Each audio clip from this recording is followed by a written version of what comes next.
So not surprisingly, given this, transgenderists and their allies spent today attacking Christians just days after a transgenderist murdered Christian children.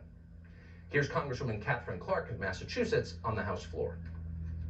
Layered in my pride is my concern for you.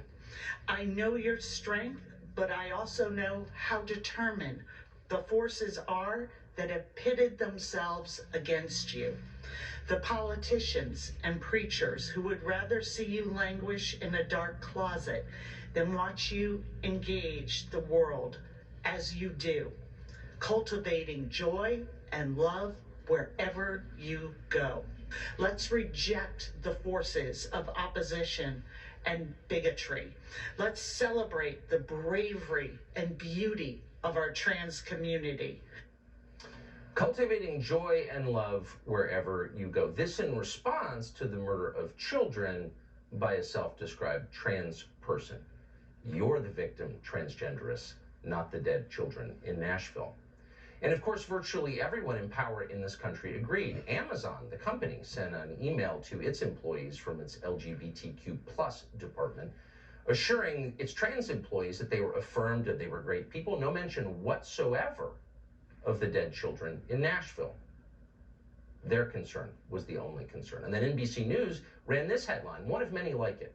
Tennessee's trans community's concerned because of the focus on the identity of the shooter.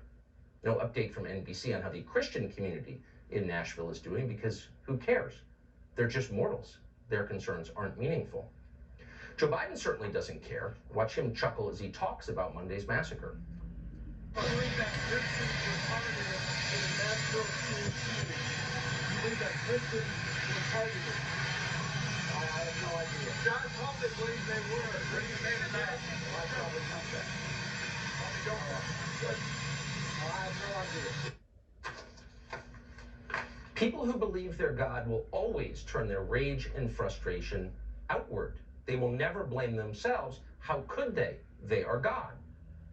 So you should not be surprised to learn that in the wake of this shooting, when their agenda is revealed for all to see, there will be no contrition, no changing of ways. There will only be acceleration, and there will be more violence coming. And they're telling us that. The press secretary for the governor of Arizona, Katie Hobbs, someone called Jocelyn Berry, who was just resigned apparently, uploaded this photograph hours after the killing, along with the message, "Us when we see transphobes." A woman with a gun in her hand, hours after a woman with a gun in her hand killed Christian children in Nashville. In other words, the Christians had it coming.